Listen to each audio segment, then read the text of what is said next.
Happy Friday, everyone. It's Lacie Wehrle. I get asked so many quick tip questions from you guys about balayaging, so I decided that I'd do a quick little video with some of the things that I get asked the most. So I wrote down some of the things that you guys ask me a lot, and I'm going to go over a few of them with my little mannequin here. So the first one with balayage lightener that I think is really helpful is just simply in how you mix it. So I use Sunlights personally. So with Sunlights, it's 1 scoop of the lightener to 1 ounce of the developer. Now, any cream developer. Now, if I'm using Olaplex, one exception that I will make there a little bit is that I might not use a full ounce of developer with that. And that's just because the Olaplex is going to thin it down a little bit. So then I want to mix it a little drier. So I might do like maybe 0.75, 0.8 of the developer, and then go ahead and mix the Olaplex in. So then when you go to mix it, so I do not have Olaplex in this since I'm just using a mannequin. When you go to mix it, you can use a wire whisk. I personally, though, don't use a wire whisk. And that's just because you don't want to whip a balayage lightener because you don't want to aerate it. So you can use this as long as you're disciplined enough to make sure that you stir and don't whip. But I'm not that disciplined. So I personally don't use a wire whisk to mix with. I actually like to use a spatula. So it doesn't mean you can't use a wire whisk, it's just you need to make sure that you stir it and that you don't whip it. So I like to use a spatula because it is so important that you don't aerate a balayage lightener. You don't want to get a bunch of air in there. That's going to make it puff up and swell a little bit more, which you don't want when you're balayaging. So these spatulas are really nice. My assistant Austin actually found them for me. I think he found them at Cosmo Prof. And if I'm wrong, Austin will tag us so that we know. So anyway, so this is about the consistency that it should be. You can see that, you know, it's not puffing up, it's not swelling up, which if you had whipped it with the wire whisk, it can kind of aerate it, make it fluff a little bit more. And also somebody said to me that like when they mix their balayage lightener that it's runny and they have a hard time painting. With Sunlights, if it's mixed properly, I mean, you should be able to turn your bowl upside down and it not go anywhere. So if it's running and dripping, that's probably a little bit too thin to paint with. So that's the consistency that it should be. Okay, so from there, I like to put a little bit of the lightener on my paddle. Now, it's so important that you work all of the little lumps and bumps out, because if you don't, I just call it working the lightener. If you don't work it to get all those little lumps and bumps out, then it won't paint as smoothly. You'll see some of those lumps and bumps when you're painting on the hair shaft. So I just kind of work it across my board just to make sure that all those lumps and bumps are out. And then I'm going to wipe my brush clean. So having said that, wiping my brush clean, another quick little tip that I also really like is I love these little bowls. They have a nice clean lip on them. I think it really helps to have a nice clean edge, crisp edge, as opposed to a rounded bowl to be able to keep your brush clean, because it is so important when you're painting to keep your brush clean. The cleaner your brush is, the cleaner your painting will be. So anyways, another simple little thing. These are just IKEA bowls. They're from IKEA. Love them. They look nice and fancy, but they're also really functional because they have that nice clean lip. So anyways, I've worked my lightener. I've got a nice clean brush. So very important. So next thing that's incredibly important. So somebody just messaged me just a little bit ago actually and asked me about this. So one thing that happens a lot when you're balayaging, I don't know how well you'll be able to see this, but these little hairs, these ones right here, can kind of fall down in your painting, and then that's one of the things that makes your painting look uneven after it processes. So it is so important that you get nice, clean sectioning. So no sloppy sectioning. You know, you don't want to have all this kind of caterwonkus stuff going on there. You won't be able to get a nice, clean paint. So what I like to do, so first of all, I'll make sure that I get a nice, clean section in the first place. I love these alligator clips. But then I'll also come through with these little metal ones because sometimes you get these tiny little baby hairs that pop down in there. And so I'll go through and clip those up. And I know that seems like I'm being extra meticulous, but when you're doing a really, really detailed paint, you don't want those little pieces falling down into your paintwork, because then you're gonna get some that's gonna look like bleeds and unevenness. So I use these little metal clips to keep this on my way. Okay, so that's all starting out. Okay, so now moving on to, some of you have asked me, oh, I can't get it to lift enough, or it's spotty, or some of those things. So a lot of that has to do with your saturation, in my opinion. Can't speak for everybody, but in my opinion as a painter, I think that has a lot to do with your saturation. So one of the things that I've found as I'm painting is that the heavier your saturation is, the lighter it will go. And that doesn't mean that I'm going to really push the lightener into the hair. That just means that if I've just barely dusted the surface of it, like just barely, then the lightener is not, it's going to dry out before it ever gets to the point of being very blonde. So if you need it to be quite a bit lighter, then you just need to be aware of the fact that you need to have a little bit more product on there so that it can stay damp long enough to be able to process to its full ability. So keeping that in mind, I'll use that to my advantage sometimes. And let's say I want to paint with a little bit stronger of a highlight on the edges here. So let's say I want this part to be stronger, blonder, highlight. Or maybe I want this to be stronger. So I'm using a little bit heavier saturation. It's a little bit more product on there. But say I want to kind of break the base, so to speak, in the center. So maybe I don't want this top part left quite that dark, but I don't want it as blonde as that. Then I'll use that just a little bit lighter saturation to my advantage. And then I'll just kind of dust in there. And so what's going to happen is that where I did much heavier saturation on the outsides, it's going to be much lighter.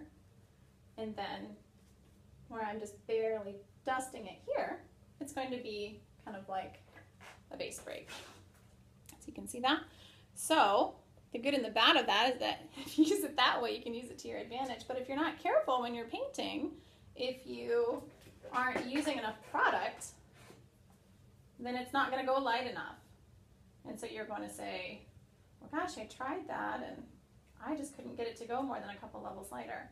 Well, it's probably because you didn't have enough lighter on there. Well, I mean, I can't speak for every situation, but it's quite possibly that it's just because you didn't get enough lightener on there. Okay, so now let's talk about clean brush, clean utensils. So a couple things that I like to do just to make sure that I'm not a sloppy painter, which then, you know, the work looks sloppy in the end, right? So again, like I said earlier, always keep a clean brush. I do not paint with my lightener all up in the brush like that. Because then you're going to get it all on the hairs outside of where you're working. It's not going to be very detailed. So you want to make sure that you keep your brush really clean. And I like to paint, so the brush is cleaned off now. I like to paint with just a nice thin line on there, so like that. So it's very controlled. So then I can control a lot better where I'm putting the lightener. And notice how I'm painting just on the surface of the hair, like this. Okay, so another thing that I find works really well for me to make sure that I'm not getting bleeds or anything underneath. So this is one reason why I love this particular brush. So this brush has like a rubberized tip on the end of it, which is really nice for sectioning. But another thing that I love it for that's a little different from a regular color brush that's really smooth plastic. So since this is rubberized, it's got a little bit of like grip or stick to it. So I'll go ahead and rub this underneath just to make sure I didn't accidentally get some lightener underneath there. See that? So that's what might lay on top of that section underneath and cause a bleed. So then I keep these softy towels here beside me when I balayage. A softies towel is a color-proof towel. I get it wet, damp, so that I can keep wiping my hands, but also so that I can wipe off the edge of that in between painting. So now I'm clean again. So I can go paint that other side and I can, you know, wipe that off again just to make sure that there's nothing, you know, underneath it there. So that's another little thing that might help some of you that are having some bleed issues. So let's go back to another section over here. So you can use this brush to do your, or this little tip there, to do your sectioning. Okay, so somebody asked me, how do you transition a foil? So let's imagine that this client has a strong foil line, like right there. So if I was just painting a V on the outside, or a crochet on the outside, then that's going to still leave me a strong line on the inside, right? And we don't want to leave that. We want to leave that, have it be a little bit more melting with the base color. So what I'll do in that instance is I'll go ahead and take low light color. And sometimes I paint the outside first, sometimes I paint the inside first. I'm not going to tell you there's a right or a wrong way. It just sometimes, honestly, it just depends on how I feel that day. So right now I'm going to paint the inside of that V. So we're pretending that there's a foil line right there. So I'll take a low light color. I like to use a demi or a semi-permanent. I use well, a color touch. It's a little bit thicker, so a little bit easier to paint with. But same thing, you know, still clean on my brush. And I'm gonna just paint, we're gonna act like we have an inside and an outside. So this is the outside of your V or your crochet, and this is the inside. So I'm gonna soften that imaginary foil line with my base color. And see how I'm just barely dusting or sweeping that inside there.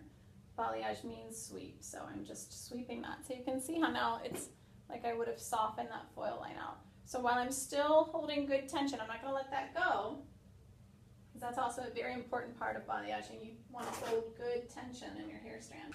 I'm going to go ahead and replace that paddle with my lightener paddle. Notice I didn't drop my tension at any time during that. So now I'm going to go ahead and paint the outsides of that section. Again, keeping a clean, nice brush. Clean sections. So notice I've got strong tension. I'm not like letting the hair bounce around. If you let the hair bounce around, that's when you're going to get lightener all over the place. And again, you're going to get bleed, so you won't have clean sectionings when you're done. So I'm going to go ahead and paint the outsides of that section. And notice I'm not moving my hand down yet. I'm still holding that tension. I'm going to go ahead and work this other side.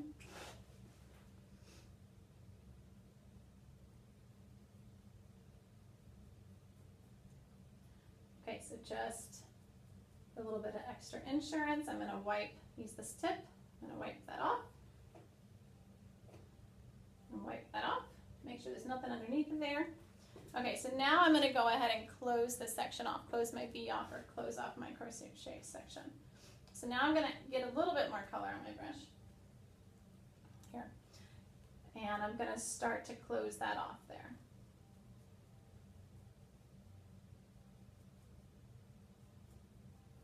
So one way to think about this, as Candy Shaw taught me, which is a great thing to remember, is when you're applying here, you want to kind of tap it in at the root, and then you want to rub at your mid shaft.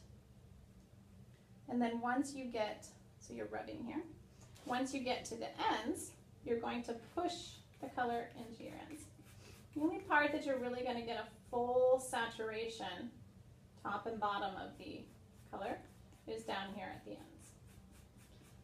So now let's say you're doing just a root retouch, because that's another thing that you guys asked me a lot about. So what do you do when the client comes back in? Do you keep just painting that color down through the ends? No, not necessarily. The only time I'm going to go ahead and paint the color back down through those ends is if that section needs it. I mean, if this client comes back in a few months and she needs some of those ends lifted back up again, then I might, but most of the time they don't. So let's pretend that, you know, this is all balayaged out from her previous highlight. Then all I'm going to do is just tap in the lightener just at the root. And then I'll stop. If I don't need to pull it down because it's already blended down there, then why go ahead and